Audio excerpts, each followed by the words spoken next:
Hello दोस्तों, नमस्कार। मैं सतीश कुमार एक बार फिर पहलवान गुरुदीन ग्रुप ऑफ कॉलेज के यूट्यूब चैनल पर आप सभी का हार्दिक स्वागत करता हूं। आज हम बात करने वाले हैं बीए प्रथम वर्ष के समाजशास्त्र द्वितीय प्रश्न पत्र के अंतर्गत भारत पर पश्चिमीकरण के प्रभाव के बारे में। तो अगर अभी तक आपने हमारा चैनल सब्सक्राइब नहीं किया है तो कृपया चैनल सब्सक्राइब करें, लाइक करें, कमेंट करें, शेयर करें। तो आइए दोस्तों शुरू करते हैं। पश्चिमीकरण के साथ औद्योगिकरण और नगरीकरण का विकास हुआ है। भारत में विभिन्न उद्योग धंधों का विकास होने से विभिन्न जातियों के सदस्य एक ही स्थान पर होने से एक साथ कार्य करने लगे हैं और जाति व्यवस्था में कठोर जो प्रतिबंध थे वे स्वाभाविक रूप से उसमें कमी आ गई है। नगरीकरण ने भी विभिन्न जातियों के लोगों को पारस्परिक सम्मिलन और सहवास के अवसर की आवश्यकता प्रदान की।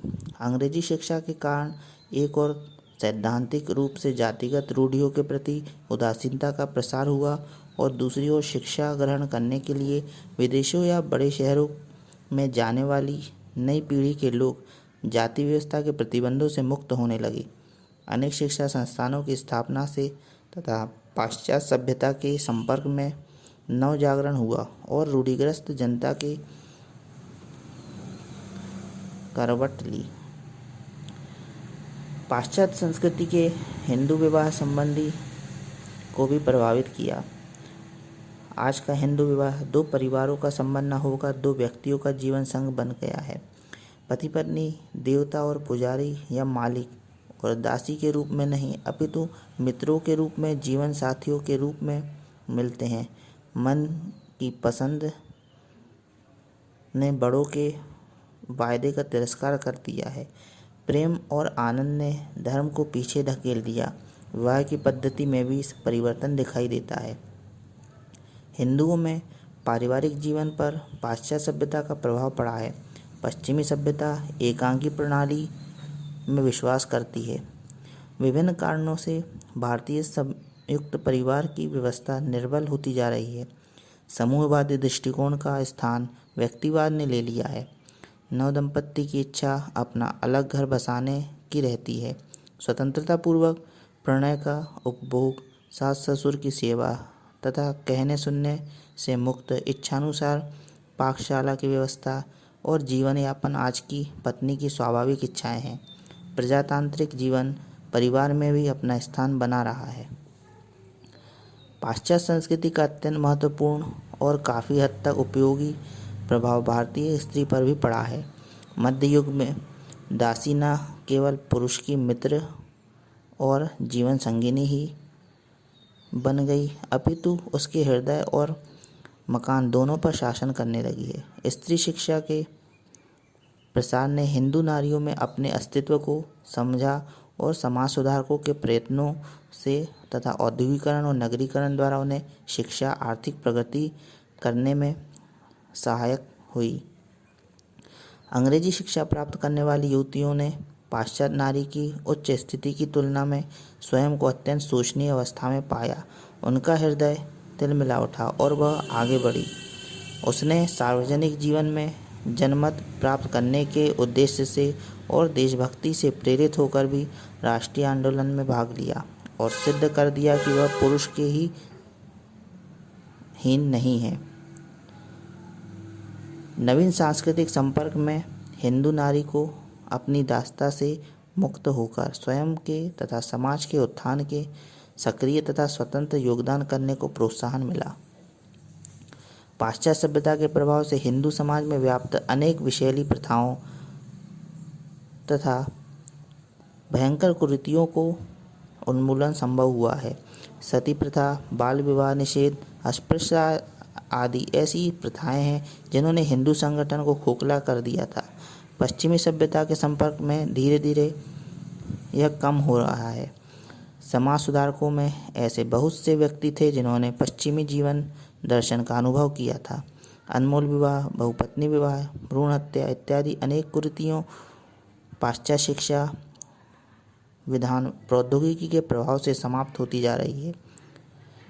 भारतीय धर्म में वैदिक कला के बाद जो रूढ़िवादिता, अंधविश्वास, जादू टोना या पूजा पाठ संबंधी विकृतियाँ संविष्ट हो गई थी, वे पाश्चात्य शिक्षा तथा विज्ञान के प्रसार के कारण धीरे धीरे दूर होती जा रही है।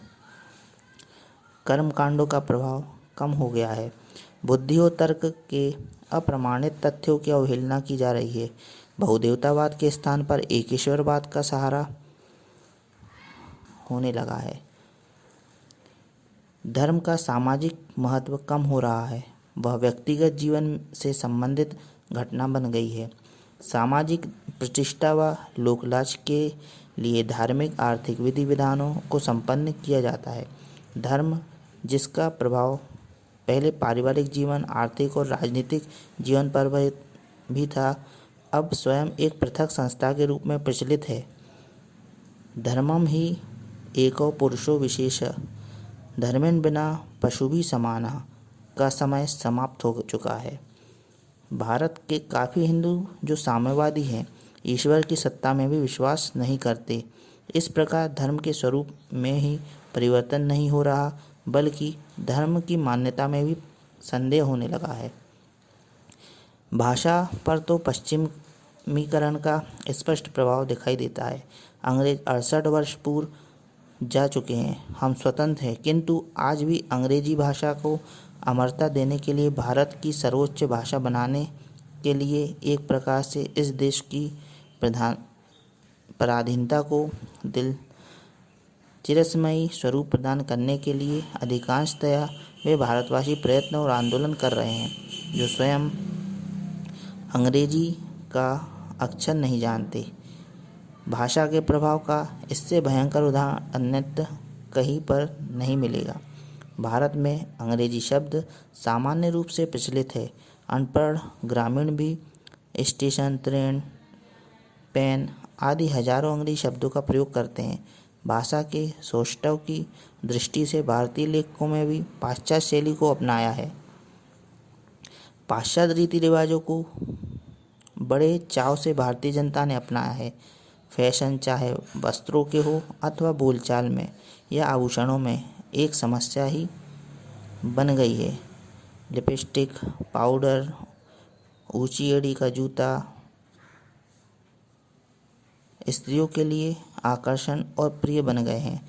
घर की सजावट, खाने पीने के सामान, बर्तन आदि पर भी पश्चिमीकरण का प्रभाव देखने को मिलता है। अभिवादन के तरीके में बिल्कुल पाश्चात्य ही हो गए हैं। हाथ मिला की प्रथा गांव-गांव में चल रही है। जीवन के प्रत्येक क्षेत्र में रीति रिवाजों पर पाश्चात्य प्रभाव स्पष्ट रूप से देखने को मिलता है। भारतीय साहित्य भी पश्चिम से प्रभावित हुआ है। पश्चिमी साहित्य का रोमांटिकवाद तथा मनोविश्लेषणवाद भारतीय साहित्य की प्रत्येक विधा में दिखाई देता है। छायावाद, प्रयोगवाद, भोगवाद आदि के दर्शन भारतीय काव्य में होते हैं। नागरिक पर्यावरण, होटल, जासूसी घटनाएं, समानता, स्वतंत्रता, सामाजिक पर्यावरण इत्यादि से संबंधित विषयों और घटनाओं का चित्रण ही कलाओं में भी रहता है। भावना और कला पक्ष दोनों पर ही पश्चिमी प्रभाव पड़ा है।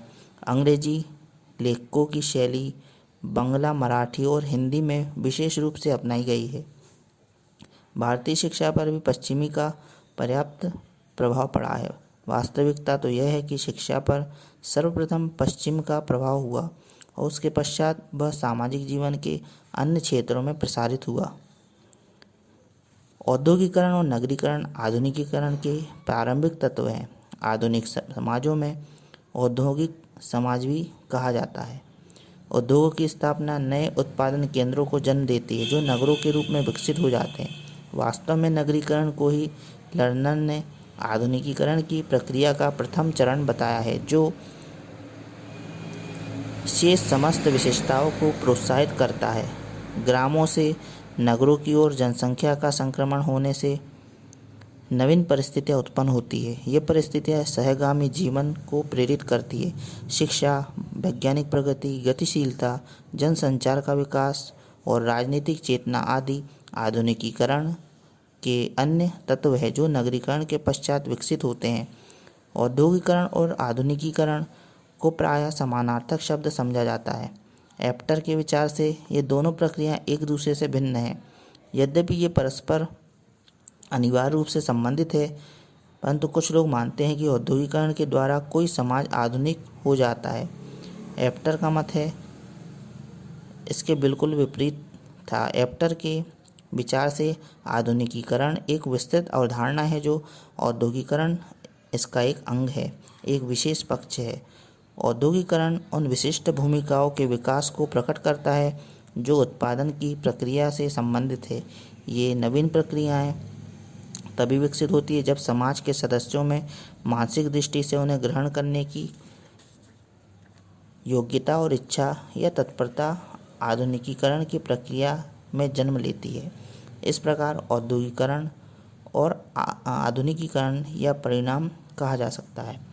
वास्तव में पहले कोई सामाजिक संरचना आधुनिकीकरण के व्यवहार से ऐसी विशेषताएं प्राप्त कर लेती है जो औद्योगिक विकास को अनिवार्य बना देती है। आधुनिकीकरण एक सामाजिक प्रक्रिया है जो औद्योगिकरण उसका आर्थिक पक्ष है।